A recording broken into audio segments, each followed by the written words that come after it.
आसर हो पारे किंतु ये आसर महत्व बहुत किसी आज जेहेतु सम्बलपुरी दिन है आउ मुई भी एक्सपेक्ट करनी समस्ते सम्बलपुरी कविता माने पढ़बे 6-7 जन जहाँ भी आसछन हे भितरे जेहेतु इटा संस्कृति रो साहित्य रो गोटे पार्ट है से लगी आज इठाने जेन जमा है आकार रे क्षुद्र हो पारे किंतु इतार महत्व बहुत बेसी तेबी ई जेन कार्यक्रम इतार बहुत कवि आजकल लेखा लुखी कर बाबद टिके जाक खाली कही देस पूर्वापर प्रसंग दिन थिला जेते बेले मु छोटे थी माने 50 वर्ष आगो को पड़ो से समय ने कहा होतला सम्बलपुरी सम्बलपुरी गोटे भाषा सम्बलपुरी भाषा इटा गोटे उपभाषा कि आउ काना कहा जाई पारे जेंता दिने कहा होतला उड़िया एकटा स्वतंत्र भाषा न है बंगाली मन राजत्व चली ओडिशा से माने कहते ओडिया एक स्वतंत्र भाषा है सी टाइम रे जेन कवि माने लेखिकी आरंभ कले से मानकर भितरे बहुत कथा अछि तेबे कवि सम्राट उपेंद्र भंज से कही कि नहीं कही भगवान बुझे इतिहास कथा किंतु तेने जहा एखेन जाय बिल मिलसी बोले उपेंद्र भंज टेकिबेनी बाहाकू रवि तले कवि पणे नगणे मु कहा बंगाली मनकर उद्देश्य रे उक्ति बोधे से कहितले तेबे आज आमे जेन कहूछु उड़िया गोटे स्वतंत्र सम्बलपुरी गोटे स्वतंत्र भाषा नुहे बोली करी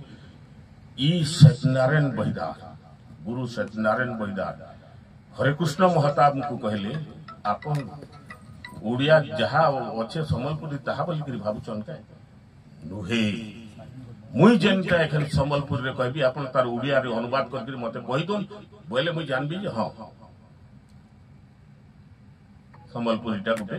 अलगा भाषा नुहे उड़िया बोली आ तार पर से जहा कहले लेदाटे मारली लेती गदो गला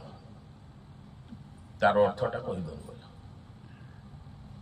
हरे कृष्ण महताब हतबम होई गेल की जाने मुई नहीं जानि बोले एंते केतेटा वर्ड्स अछि जेनटा कि उड़िया रे नहीं नहीं सम्बलपुर रे केवल अच्छे से बुझी नहीं पाले फिर तांको डिस्क्राइब करते तार अर्थ इने से अर्थ डिस्क्राइब करबार किछि आवश्यक मैं मने नहीं करबा तेबे जहाँ भी लोग आज जेहेतु आमर ई माटी रो गर्व गौरव जहाँ को पद्मश्री मित्र भानुगंतिया जेन दिनु अनंत यौवना रंगवती को सृष्टि कले से दिन प्रत्येक सम्बलपुर अंचल कला साहित्य संस्कृति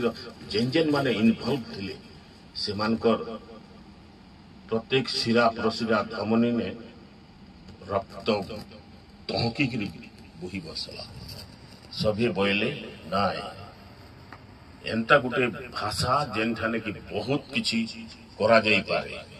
जेन ठाने बहुत साहित्य सृष्टि करा जाई पारे काय थिर लगी प्रफुल्ल करतरे कहले ई रंगवती रो म्यूजिक डायरेक्टर को प्रभुदत्त प्रधान को मुझ से लोग मान को भेटी थी से मान ताको डिस्क्रिप्शन करतले से बोले आमे बहुत चेष्टा करछु आज्ञा किंतु आपण जहा सृष्टि करि देले आउ आमे सेते दूर पहुंची पाइलनी खाली सम्बलपुर एरिया बोल कि ओडिशा सारा तो परिव्याप्त हो गला ओडिशा बाहर भारत सारा परिव्याप्त हो गला भारत बाहर को भी पले गला और तार प्रचार प्रसार एते जोर हैला जे महा मुश्किल से दिन आरंभ हो गला आज जेन आमे सम्बलपुरी दिन भी करूछु से तार भी मूल रे अछि मूल रे नै थिले भी मझिरे जेन रिचार्ज कर दिया गला सम्बलपुरी लैंग्वेज एंता भी गोटे कविता एंता गोटे गीति कविता सृष्टि करा जाई पारे जेनटा कि सारा पृथ्वी झुलुती तार ये जब आई आमे हेते बड़ नहीं हो पारे भी हमें जेते जेते जन भी जुटिछु हमर कवि भौणी भाई माने पदे पदे ताहा करनु सुनमा आउ कविता आसर को आगू बढ़ई नमा एते लगी सत्य भाई को मैं अनुरोध करमी से कविता आसर को प्रचार। धन्यवाद समस्त को जुआर।